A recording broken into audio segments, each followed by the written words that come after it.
1. The arena on Carrion. The dust on Carrion 5 tasted like metal and blood. The twin suns beat down on the combat arena, a pit surrounded by jagged obsidian walls and screaming alien spectators. They had gathered to watch warriors from a dozen species fight to the death for the amusement of the Carrion Dominion. And among those warriors stood me, Lieutenant Ethan Cole, the only human prisoner on the planet. I wasn't supposed to be here. My ship, the Argus, had been ambushed near the Orion Rift by Carrion raiders. Most of my crew died in the attack. The rest were sold off to different systems. I was sent here to die in the pit. Across the arena, the gates opened with a grinding shriek. A massive shadow stepped forward. She was over 7 feet tall, her skin like polished amethyst, muscles rippling beneath silver armor etched with alien glyphs. Her hair, a cascade of bioluminescent strands, glowed faintly blue beneath the suns. The crowd fell silent at her arrival. The announcer's voice echoed, "General Xylera of the Taran Vanguard. Defender of the Outer Moon, Slayer of the Solar Worm."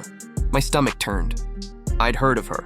The legendary alien commander who crushed rebellions with her bare hands, and now I was her opponent. The fight begins. She looked at me curiously, tilting her head. "You are the human?" she said, her voice deep and melodic. "The one who fought the guards without armor?" I spat blood and raised my fists.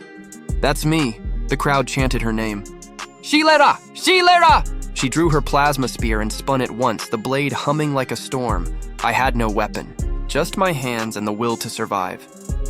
When she lunged, I ducked beneath the glowing spear and slammed my shoulder into her midsection. She barely budged, like slamming into a wall of steel. Her counter came fast, a kick that sent me sprawling across the sand. My ribs screamed. I rolled to my feet and wiped blood from my mouth. "You fight well for something so fragile," she said. "Thanks," I muttered, "but I'm not dead yet." She smiled, faintly. "Then prove it." Fire and flesh, we traded blows that would have shattered bones in anyone else.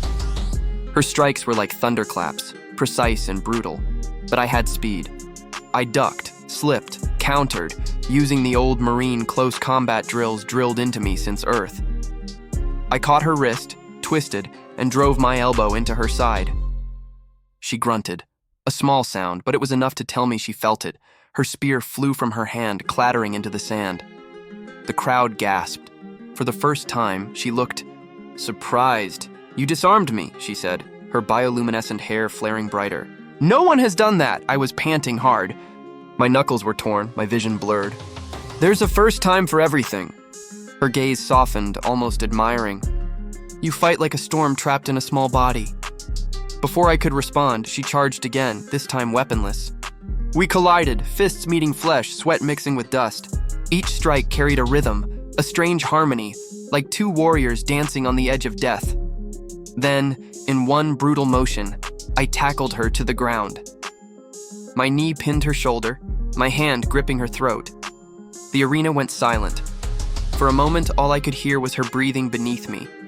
Slow, steady, controlled. Her eyes, glowing violet, met mine, and then she laughed, a deep, rich laugh that silenced the entire crowd. She whispered, "I wish you were my husband." The declaration. The crowd erupted in confusion. The announcer's voice cracked. "General Xylera, what?" But she ignored them. She reached up, her massive hand cupping my face as if I were something precious. "I have fought for decades," she said softly. "I have slain beasts that swallowed ships. I have broken warlords, but no one has ever fought me as an equal." "I wasn't trying to impress you," I said, still dazed. Her smile widened. "And yet you did." She rose to her feet, towering over me. Then she faced the grandstand, where the Carrion warlord sat, the one who owned us both. "I claim this human as my bonded champion," she declared, "by the right of conquest." The crowd gasped again, but none dared challenge her. The warlord's mandibles clicked in irritation. "You would bond with a human? That species barely qualifies as sentient." Xylera's eyes glowed like plasma. "Then perhaps I am less sentient than you think." The Night of Chains. Later that night, I sat chained in a holding cell, bruised but alive. The guards whispered outside. None dared enter. The general's declaration had thrown the entire command into chaos. A Taran bonding was sacred. It meant unity, respect, and something dangerously close to love. The door opened with a hiss. She entered. Gone was her battle armor. She wore a simple dark tunic that still couldn't hide her strength. Her glowing hair cast soft blue light on the walls. "I could have you freed," she said quietly. "But you must agree to the bond." I stared at her. "Why me?" She stepped closer. "Because when I looked into your eyes, I saw a warrior who fights not for glory but to protect. I saw something my people have forgotten. And what's that?" I asked. "Honor. Compassion." She paused, then added softly, "And fire." Her hand brushed my cheek, gentle despite her size. My heart raced. "You don't even know me." "I know enough," she said. "Enough to know that my world feels colder without you." The escape? The next morning, chaos erupted across the base. The warlord had ordered my execution before the bonding could take effect. Xylera acted faster. She tore through the command hall like a storm, cutting down guards with her plasma lance. The ground shook with explosions as we fled through the corridors. "Where are we going?" I shouted over the alarms. "To my ship, the Taran Starblade. It's fast enough to outrun their patrols." She cut down another guard and turned to me. "Can you fight?" I grinned despite the pain. "I thought you already knew that." We reached the hangar, rows of sleek warships gleaming under crimson light. She keyed a code and one vessel, long silver and shaped like a blade, roared to life. But as we ran aboard, the warlord himself appeared, massive, armored, and furious. "You would betray your own empire for a human?" he roared. Xylera stood tall. "For this human, yes." She charged him before he could draw his weapon. The two clashed in a storm of plasma and sparks. I jumped into the cockpit, slamming controls I barely understood. The ship's AI recognized me as bonded partner and granted access. When Xylera leapt aboard, blood streaking her arm, I hit the ignition. The Starblade tore through the hangar doors, flames licking our trail.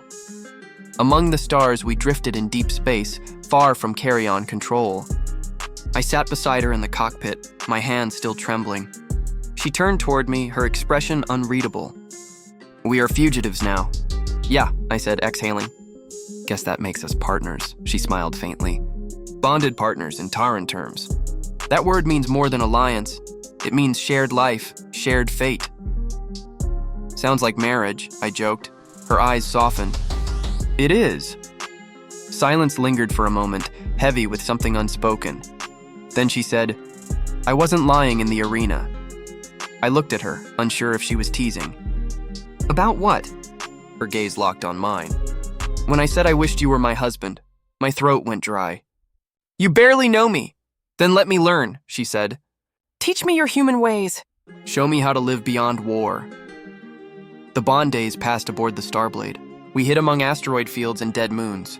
She taught me how to navigate Taran systems. I taught her Earth languages and music. One night, as the ship drifted near a nebula, she stood by the viewport, the starlight painting her face in violet hues. "Your people see stars as distant," she said. "My people see them as ancestors." "That's beautiful," I said quietly. She turned to me. "And yet I feel closer to you than I ever did to any ancestor." Before I could respond, she stepped closer. So close I could feel her warmth, her breath, the steady pulse beneath her skin. Her hand rested on my chest. "You risked your life against me. You fought with nothing but will. In Taran culture, such courage is sacred." "And what happens when a Taran finds someone sacred?" I asked, my voice barely a whisper. Her lips curved into a smile. "They protect them. Forever." Then she kissed me. Fierce, radiant, unstoppable. The return months later, we heard whispers. The Carrion Dominion had fractured. The warlord who once ruled had been slain by his own council. The galaxy was shifting, and Xylera's name was spreading. The general who defied her empire for love. We could have stayed hidden, but she wanted to return, not as a warrior, but as a leader of peace. And she wanted me beside her. When we landed on Carrion Prime, soldiers knelt before her. The crowd that once cheered for blood now chanted her name for freedom, and me, the human who fought her barehanded, stood at her side. She turned to the crowd and declared, "This is my bonded one, the human who reminded me that strength is not cruelty. That love can be the sharpest weapon." The cheers echoed across the towers. The promise. That night, under twin moons, she placed her armored hand over mine. "In my world," she said softly, "we do not take vows in temples. We make them under the stars." She looked up at the endless sky. "Ethan Cole, will you stand beside me until the last light fades?" I smiled. "I already did once, in an arena full of monsters." She laughed quietly, leaning her forehead against mine. "Then let this be our forever." And as the stars burned above us, I realized something simple, something universal. Love didn't care about species, empires, or worlds. It only cared about hearts strong enough to fight for it.